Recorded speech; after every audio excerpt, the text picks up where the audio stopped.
Never mind tariffs and the trade war, Canada is actually losing out big time on the tech war, and more specifically, intellectual property. In fact, the Canadian economy could be missing out on trillions of dollars in economic development because we're not harnessing the intellectual property that we generate.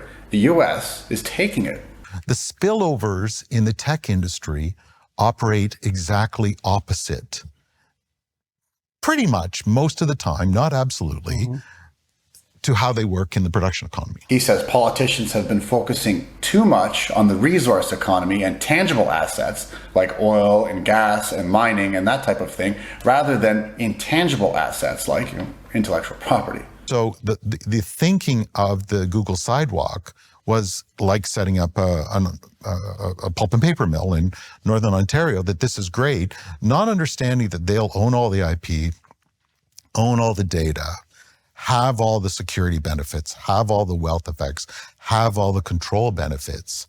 And Canada gets 1% and they get 99%. And if you have that subordinate, low value added position in technology, then you get a low GDP per capita and you can't pay for the country.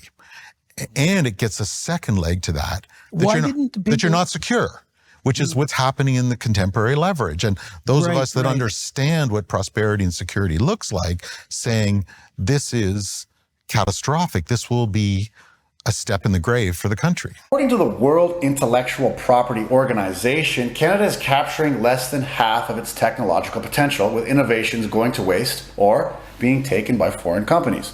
The Canadian government also spends billions on supporting tech-based research, but that seems to be going to the US. Should Canada have a council that focuses on tech innovation like the US does? Are we being led blind by our governments into economic mediocrity?